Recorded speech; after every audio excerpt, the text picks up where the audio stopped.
আসসালামু আলাইকুম এভরিওয়ান। মায়ের মৃত্যু গল্পের ৮ নম্বর পর্ব। আর হ্যাঁ, একটা ২০ মিনিটের গল্প বানাতে কতটুকু কষ্ট হয় সেটা যে বানায় সেই বুঝতে পারে।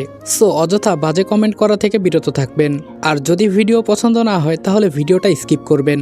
তো চলো বেশি কথা না বলে গল্প শুরু করা যাক। রাতে ছাদে যাব বলে রুম থেকে যে বের হব তখন আমার বইটার উপর নজর পড়ল। বইটার ভেতর থেকে আমার কেমন যেন মনে হচ্ছে লাল আলো বের হচ্ছে। একধানে আমি বইটার উপর তাকিয়ে আছি। আচ্ছা, আসলে এই বইটার ভেতরে কি কিছু আছে নাকি নাই, এটাই তো আমার মাথায় ঢুকছে না। হঠাৎ সুমন আমাকে ডাক দিল, রনি, ওই রনি, আর কত রুমে বসে থাকবি? এবার তো একটু রুম থেকে বের হয়ে তোর মুখটা আমাদের দেখা। বাহিরে সুমনের আওয়াজ শুনে আমি বাস্তবে ফিরলাম। বইটার উপর থেকে নজর সরিয়ে রুম থেকে বের হয়ে দেখি বাহিরে সুমন দাঁড়িয়ে আছে। সুমন আমাকে দেখে বলল, কি রে, সারাদিন কি তোর ঘুমাতে হয়? আমি বললাম, তো কি করব বল, এখানে তো একদম বন্দি হয়ে পড়ে আছি, তার থেকে ভালো রুমে ঘুমিয়ে সময় কাটাই। সুমন বলল, এখন তো নিচে যেতে হবে, হয়তো এখন মিটিং শুরু হবে, তবে কোন বিষয় নিয়ে যে মিটিং হবে এটা আমি জানি না। আমি হাসি দিয়ে বললাম, তুই না জানলেও আমার কিছুটা আন্দাজ হয়ে গেছে। সুমন বলল, আমাকে বলা যাবে? আমি বললাম, আমি যদি ভুল কিছু না বলি তাহলে আজকে মুক্তা আর আমার বিয়ের কথা সবার সামনে বলা হবে। সুমন আমার দিকে চোখ তাড়া করে তাকিয়ে বলল, কি? আমি বললাম, কি না রে ভাই, জি। এখন এসব বাদ দে। সুমন, আমি মনে হয় তোকে ভেজালের ভেতরে ফেলে দিলাম। সুমন বলল, মানে বুঝলাম না। আমি বললাম, বন্যার সাথে তোর সবকিছু ঠিকঠাক করে আমি কিছু করতে পারলাম না। সুমন বলল, আরে শালা, কি বলিস এসব? তুই ভালো কাজ করেছিস। তুই না থাকলে বন্যাকে আমি হয়তো এই কথা বলতে পারতাম না, তবে মেয়েটাকে আমি সুখের আশা দেখাতে পারলাম না। সুমনের কাঁধে হাত রেখে বললাম, আমি আছি তো, তুই চিন্তা করিস না। আমি তোদের নিজ হাতে বিয়ে দিতে না পারলেও তোদের একটা সুখের সংসার গিফট করব। আমি যেহেতু বলেছি সেহেতু আমার কথা রাখবো, তুই চিন্তা করিস না। এখন নিচে চল। সুমন আর কিছু বলল না। নিচে নামতে নামতে সুমন বলল, তুই কি মুক্তাকে বিয়ে করতে চাস? তবে আমার মাথায় এটা ঢুকছে না, যেখানে তুই একজন চাকর সেখানে মুক্তা তোকে। আজকে আমি তোমাদেরকে সবচেয়ে বিশ্বস্ত বুকমেকার ওনেক্স সম্পর্কে বলতে চাই, যেটি পিএসজি এবং সিরিয়ার অফিসিয়াল পার্টনার। এই অ্যাপে আপনি cricket, football, tennis live match দেখতে এবং তাদের স্কোর ভবিষ্যৎবাণী করে সহজেই অর্থ উপার্জন করতে পারবেন। সেই সাথে বিএমডব্লিউ গাড়ি, আইফোন, ল্যাপটপ এবং আরও অনেক নগদ পুরস্কার জেতারও সুযোগ রয়েছে। এই অ্যাপটিতে আপনি crash, crystal, under and over 21 ইত্যাদি গেম খেলে সহজেই আয় করতে পারবেন। সাইন আপ করার সময় আমার প্রচার কোড রিদওয়ান8 ব্যবহার করে আপনার প্রথম জমাতে 24,000 টাকা পর্যন্ত পান। আপনি বিকাশ, নগদ, ব্যাংক, ক্রিপ্টো, পেপাল এবং অন্যান্য সহজ পদ্ধতির মাধ্যমে সহজেই আপনার জেতা টাকা তুলতে পারবেন। এখানে আপনি 24 ঘন্টা 7 দিন গ্রাহক সহায়তা পাবেন। তাই এখনই গুগলে ওনেক্স সার্চ করে অফিসিয়াল ওয়েবসাইটটিতে গিয়ে রেজিস্ট্রেশন করুন। আর রেজিস্ট্রেশনের সময় অবশ্যই আমার প্রচার কোড রিদওয়ান8 ব্যবহার করে প্রথমবার ডিপোজিটে 24,000 টাকা পর্যন্ত পান। আমি বললাম, আমাকে চাকর হিসেবে এখানে আনে নাই। আগেই আমার মুক্তার বাবার সাথে কথা হয়েছিল, তবে সেটা জেলখানায়। আমাকে মিথ্যা বলে এখানে এনে বলে মুক্তাকে আমার বিয়ে করতে হবে, দেখি সামনে কি হয়। সুমন বলল, আমার তো খুব ভয় হচ্ছে, মুক্তা কোনো কারণ ছাড়া এগুলো করছে না। আমি বললাম, কারণ তো আছেই, আমাকে বিয়ের দিন সবার সামনে মারা হবে, এটাই কারণ। আমার কথা শুনে সুমন জায়গায় দাঁড়িয়ে পড়ল। আমি যে এত কিছু জানার পরেও শান্ত আছি, সুমন হয়তো তাই ভাবছে। আমি নিচে নামতে নামতে পেছনে তাকিয়ে বললাম, দাঁড়িয়ে থেকে আর কি করবি, তাড়াতাড়ি চলে আয়। আমি নিচে গেলাম। আর আমার জন্য তোর এত চিন্তা করতে হবে না। নিচে নেমে দেখি এই বাসায় যতজন মানুষ ছিল সবাই খুব সুন্দর করে লম্বা এক টেবিলে বসে আছে। টেবিলের এক মাথায় একজন মেয়ে পুরোপুরি পর্দা করে বসে আছে, অন্য মাথায় মুক্তার বাবা। তবে যে মেয়েটা পর্দা করে বসে আছে সেটা হয়তো আর কেউ না, আমাদের রিয়া ম্যাম। আমি সবসময় একটা কথা বলি, রিয়া ম্যাম যেখানেই থাকে না কেন আমি তার শরীরের ঘ্রাণ শুনেই বলতে পারি যে রিয়া ম্যাম এখানে আছে। মুক্তার বাবা আমাকে ইশারা করে দেখিয়ে বলল আমি যেন গিয়ে মুক্তার পাশে বসি। মুক্তার বাবার কথা মতো আমিও তাই করলাম। মুক্তার পাশে বসতেই মুক্তা আমাকে দেখে একটা হাসি দিল। আমি এক পাশে আর মুক্তার অন্য পাশে মুক্তার বয়ফ্রেন্ড, মানে রিয়ার বাবা হিসেবে সবাই যাকে চিনে। এবার মুক্তার বাবা কথা বলা শুরু করলো, সবাইকে অনেক কিছু বলল, ভালো মন্দ সবকিছু মিলিয়ে অনেক কিছু বলল। তবে রিয়া ম্যাম কোনো কথা বলছে না, শুধু বসে বসে শুনছে। মুক্তার বাবা শেষ পর্যায়ে গিয়ে বলল, আজকের এই মিটিং আমার মেয়ের জন্য। আপনারা হয়তো সবাই জানেন আমার মেয়ে মুক্তার জন্য পাত্র খোঁজা হচ্ছে, তবে সবকিছু ঠিকঠাক আছে। আমি নিজেই আমার মেয়ের জন্য পাত্র খুঁজে বের করেছি। আর সেই ছেলেটা হলো সবার চেনা জানা মানুষটি, তার নাম রনি। আমার আরেক মেয়েকে ও কফি দেয়। বলতে পারেন আমি কেন ওকে চাকর করে এখানে পাঠিয়েছি। আসলে আমি ওর ধৈর্য পরীক্ষা করছিলাম, দেখছিলাম আমার মেয়ের জন্য ও পারফেক্ট হবে কিনা। তবে ছেলেটা আমাকে হতাশ করে নাই।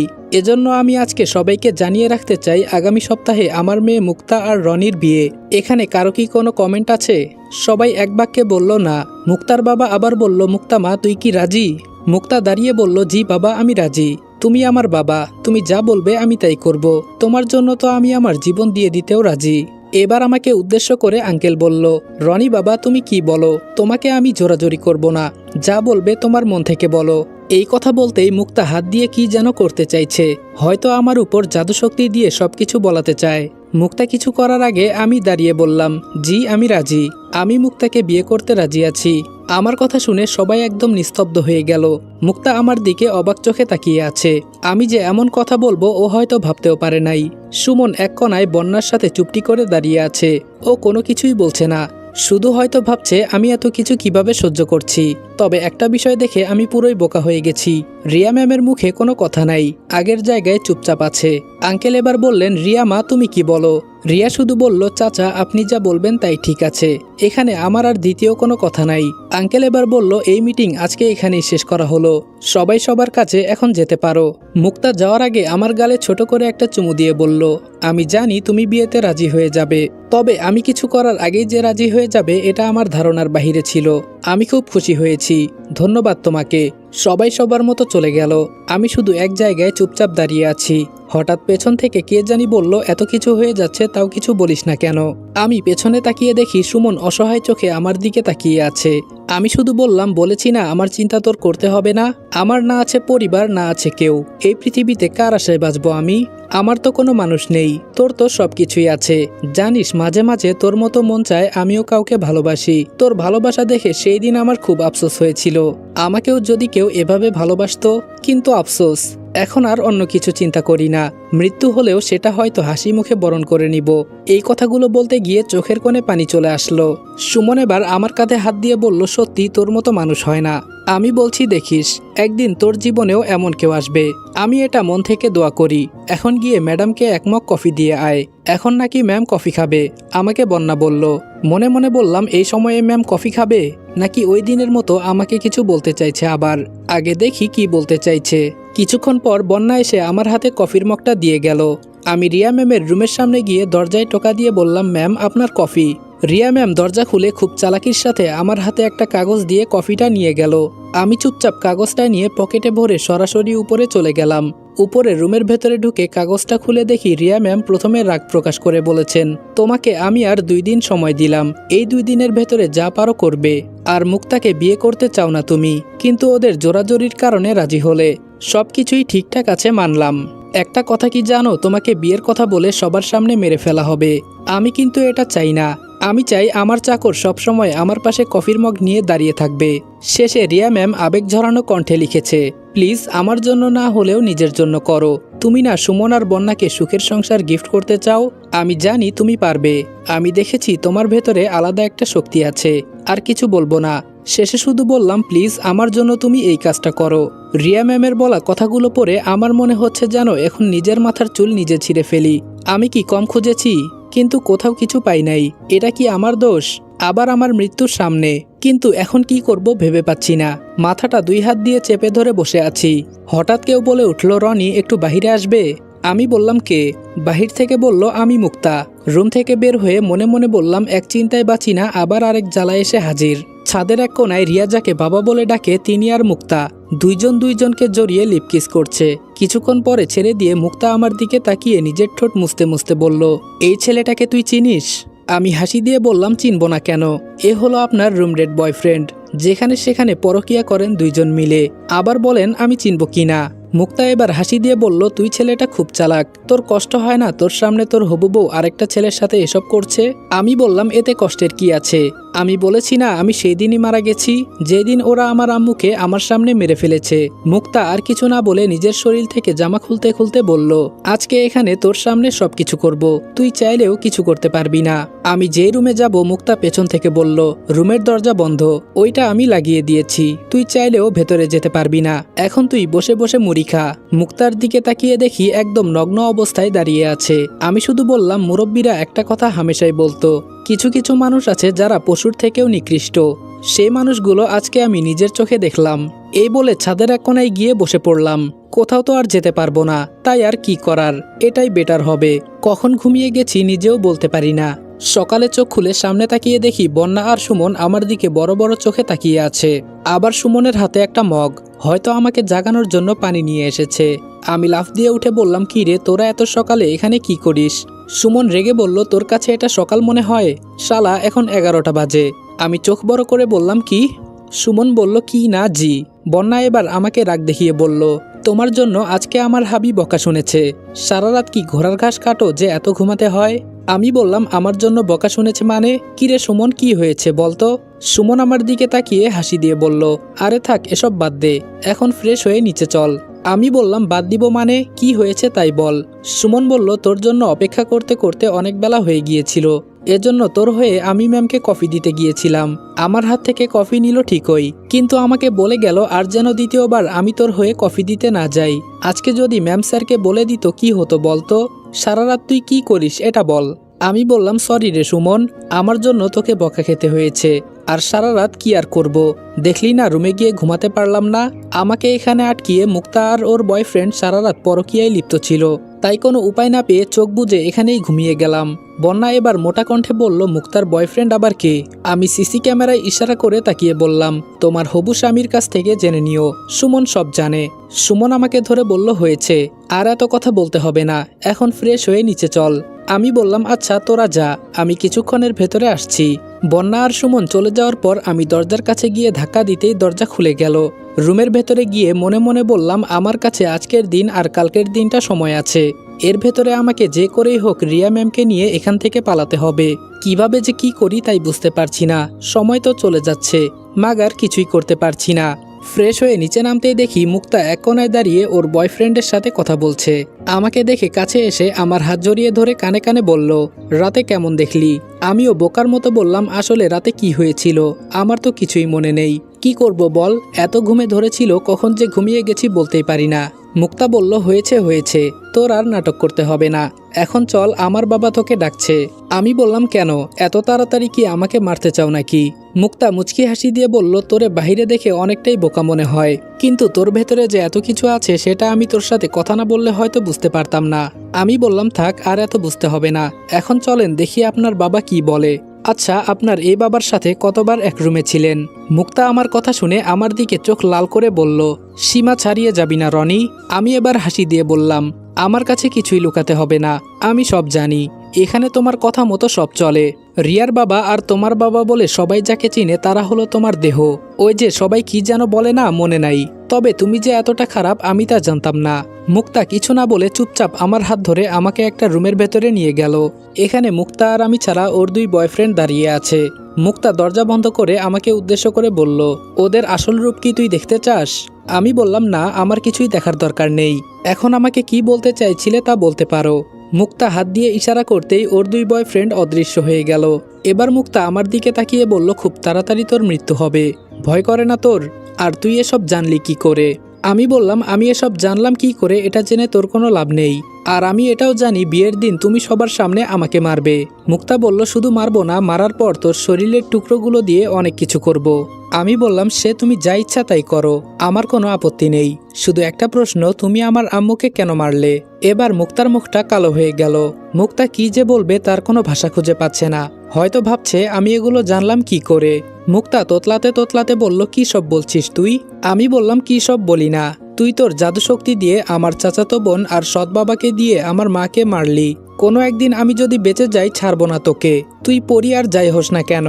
মুক্তা এবার আমার কাঁধে হাত দিয়ে বলল, সত্যি করে বল তুই কে? আমি বললাম, আমি কে এটা তো তুই নিজ চোখেই দেখলি, আমাকে বললে আমি নিজে এখানে চলে আসতাম, কিন্তু তুই আমার আম্মুকে ছাড়বো না আমি তোদের। এই কথা বলতেই মুক্তা আমার কোলে উঠে আমার ঠোঁটে কিস করে দিল। আমি শুধু মূর্তির মতো দাঁড়িয়ে আছি, কোনো রেসপন্স করছি না। কি করব, মুক্তার সাথে আমি কখনোই পেরে উঠতে পারবো না, আর তাছাড়া ও সাধারণ কোনো মানুষ নয়। কিছুক্ষণ পর মুক্তা আমাকে ছেড়ে আমার কোল থেকে নেমে বলল, তোর ঠোঁটগুলো তো ভালো মিষ্টি আছে। আমি বললাম, আমি কি এখন এখান থেকে যেতে পারি? মুক্তা কি যেন ভেবে বলল, যাবি? আচ্ছা যা, ঠিক আছে, আর শোন, তুই চাইলেও কিন্তু এখান থেকে পালাতে পারবি না, এখন তুই যা পারিস চেষ্টা করে দেখ, আর ভুলেও আমার সাথে লাগতে আসবি না, তুই তো জানিস আমি কে। আমি দরজা দিয়ে চুপচাপ বের হয়ে গেলাম। বাহিরে সুমন আমাকে দেখে বলল, কি রে মুক্তা কি বলল তোকে এভাবে দরজা আটকিয়ে? আমি সুমনের দিকে তাকিয়ে বললাম, আমি এখন রুমে যাচ্ছি, আজকে অন্তত আমাকে বিরক্ত করিস না, মেজাজ এমনি আমার অনেক গরম হয়ে আছে। এই কথা বলে উপরে উঠতে লাগলাম। সুমন আমার দিকে বোকার মতো তাকিয়ে আছে। তাকিয়ে থাকার কথা, কারণ আমি আজ পর্যন্ত সুমনের সাথে এভাবে রেগে কখনো কথা বলি নাই। মুক্তার রাগ সুমনের উপর ঝাড়লাম। রুমের ভেতরে গিয়ে দরজা ভালো করে বন্ধ করে দিলাম। আজকে আমি বের করেই ছাড়বো কোথায় কি আছে না আছে। রুমের যতগুলো জিনিস ছিল সব এদিক সেদিক ফেলে উলটপালট করছি, কিন্তু কোথাও কিছু আমার নজরে পড়ছে না। টানা 2 ঘন্টা সময় নিয়ে রুমের প্রতিটা কোনায় কোনায় খুঁজলাম, কিন্তু কোথাও কিছু পাই নাই। রাগে আমার মাথা দিয়ে ধোয়া বের হচ্ছে। তাহলে কি রিয়া ম্যাম আমার সাথে মিথ্যা কথা বলল? কি জানি। অনেকক্ষণ রুমের এক জায়গায় বসে চিন্তা করছি, আবার কি খুঁজে দেখব নাকি না। হঠাৎ আমার একটা কথা মনে হলো। আমি যখন এই রুমে এসেছিলাম তখন একটা বই ছিল, কিন্তু এছাড়া এখানে আর কিছুই ছিল না। তার মানে কি? এবার খুশিতে আমার নাচতে ইচ্ছে করছে। তার মানে আমি এখান থেকে পালানোর রাস্তা পেয়ে গেছি। আরে কি পেয়ে গেছি? যদি এটা না হয় এত খুশি হয়ে লাভ নেই। বইটার সামনে গিয়ে তাকিয়ে বললাম, ধরবো নাকি ধরবো না। কাপা কাপা হাতে বইটা নিলাম। বইয়ের প্রথম পৃষ্ঠায় লেখা আছে, পরিজগতের যত শক্তি ছিল সবটা দিয়ে আমি এই বইটা তৈরি করেছি। একবার যে এই বই হাতে নিবে সে হয়ে যাবে এই সমস্ত শক্তির অধিকারী। মনে মনে বললাম, কি সব উল্টাপাল্টা শক্তি মুক্তির কথা বলছে, আগা মাথা কিছুই ঢুকছে না। বইয়ের দ্বিতীয় পাতায় লেখা, এই বইটা সবসময় তার ভেতরে থাকবে। সে যেমন মনে মনে চাইবে তাই কিছুক্ষণের ভেতরে হয়ে যাবে। বইটা আমি অনেক কষ্ট করে একটু একটু করে শক্তি দিয়ে তৈরি করেছি, কিন্তু কে জানতো এটা আমার জন্য অভিশপ্ত হয়ে যাবে। এসব কি যে মন গড়া কাহিনী। যে এই বইটা লিখেছে সেই এসব জানে। আমার তো এখান থেকে পালানোর রাস্তা দরকার। বইয়ের পরের পাতায় কি জানি মন্ত্রতন্ত্র লেখা, তবে এগুলো পড়তে পারছি না। এক এক করে বইয়ের প্রতিটা পৃষ্ঠায় খোঁজার চেষ্টা করছি কোথায় কি আছে। হঠাৎ আমার নজর পড়ল বইয়ের মাঝের 2 পাতায়। এক পৃষ্ঠায় লেখা আছে, বাঁচতে নয় মরতে চাই। অন্য পৃষ্ঠায় লেখা আছে, মরতে না বরং বাঁচতে চাই। হঠাৎ আমার মোবাইলের মেসেজের কথা আর সুমনের কথা মনে পড়ে গেল। ওরা বলেছিল মৃত্যু থেকে নয় বরং বাঁচা থেকে মরো, তাহলে নাকি আমি বাঁচতে পারবো। তার মানে এটাই এখান থেকে পালানোর রাস্তা। বাঁচতে না বরং মরতে চাই। প্রথম লাইনে লেখা আছে, প্রথমে পূর্ব প্রান্তে যাবে। কতটুকু যেতে হবে তা লিখে নাই। পরে লিখলো, তবে আধা ঘন্টার ভেতরে গেটের সামনে যেতে হবে, নইলে সবাই মায়াজালে আটকে পড়বে। যদি সময় মতো যেতে পারো সেখানে, তাহলে তুমি তোমার নিজের রাস্তা নিজেই খুঁজে বের করে নিতে পারবে। শেষ লাইনগুলো এমন ছিল, দেখে মনে হবে সমুদ্র, কিন্তু এটা তার মনের ভুল। হয়তো জীবন দাও, না হলে নতুন জীবন নিয়ে নাও। এই পর্যন্ত লিখেই এটা শেষ। মনে মনে বললাম, এটাই এখান থেকে পালানোর রাস্তা। আর পরে কি করব? যেই বইটা বন্ধ করলাম, বইটা থেকে লাল আলো বের হয়ে আমার ভেতরে ঢুকে বইটা অদৃশ্য হয়ে গেল। এটা দেখে ভয়ে আমার শরীরের প্রতিটা লোম দাঁড়িয়ে গেছে। তাড়াতাড়ি শরীরে যা কাপড় ছিল সব খুলে ওয়াশরুমে ঢুকে পড়লাম। শরীরে ইচ্ছামতো পানি দিতে লাগলাম। আমার ভেতরে তো আবার কিছু ঢোকে নাই। না না, এটা আমার মনের ভুল। কোনো রকম শরীর কাপড় দিয়ে ঢেকে রুম থেকে বের হয়ে গেলাম। ভাবলাম আজকে পালাবো না, যা করতে হবে কালকেই করব। কোনো রকম শরীর কাপড় দিয়ে ঢেকে রুম থেকে বের হয়ে গেলাম। ছাদ থেকে নিচে নেমে সুমনকে খুঁজতে লাগলাম, কিন্তু শালারে তো আজকে কোথাও দেখছি না। কোথায় গেল? কিচেন রুমে গিয়ে দেখি বন্যা একা একা রান্না করছে। পেছন থেকে আমি বন্যাকে বললাম, বন্যা, সুমন কোথায়? বন্যা আমার দিকে তাকিয়ে বলল, কি জানি কোথায় ঘুরে বেড়াচ্ছে। কিছুক্ষণ আগে তো আমরা 2 জন মিলে বাগান থেকে ঘুরে এলাম। আমি বললাম, ওহ তাই বলো, তা সুমনকে বিয়ে করবে কবে? বিয়ের কথা শুনে বন্যার মুখটা কালো হয়ে গেল। আমি বললাম, কি হলো বন্যা, মুখটা এমন কালো করলে কেন? বন্যা কান্না সুরে বলল, ভালোবাসলে কি আর বিয়ে করা যায়? অনেক ইচ্ছা ছিল ওকে নিয়ে সুখের একটা সংসার গড়ব, কিন্তু এখানে থাকলে কোনো কিছুই সম্ভব না। আমি হাসি দিয়ে বললাম, এত চিন্তা করো কেন? আমি যেহেতু আছি সেহেতু তোমাদের বিয়ে হবেই। খুব শীঘ্রই তোমার এই মনের আশা আমি পূরণ করব। কি রে, তোরা 2 জন মিলে কি যুক্তি করিস? পেছনে তাকিয়ে দেখি সুমনও চলে আসছে। বন্যা বলল, কি আর যুক্তি করব? তোমার বন্ধু আমাদের বিয়ে কবে হবে তাই জিজ্ঞাসা করছে। সুমন আমার কাছে এসে বলল, তাই নাকি? এবার আমি সুমনকে বললাম, সুমন এইদিকে শুনতো। সুমন বলল, হুম বল, কি বলবি? আমি সুমনের কানের কাছে মুখ নিয়ে বললাম, কালকে রাতে আমরা এখান থেকে পালিয়ে যাব। তুই এক কাজ করবি, কালকে বিকালে খাবারের সাথে ঘুমের ওষুধ মিশিয়ে দিবি। এটা যেন কয়েক ঘন্টা পর কাজ করে, তাহলে আমাদের সুবিধা হবে। এই বলে আমি সুমনের কান থেকে মুখ সরালাম। সুমন বোকার মতো আমার দিকে তাকিয়ে বলল, এটা কি সত্যি? আমি বললাম, তবে কি আমি মিথ্যে কথা বলছি শালা? সুমন বলল, কিন্তু তুই যা বললি ওটা কিভাবে আনবো?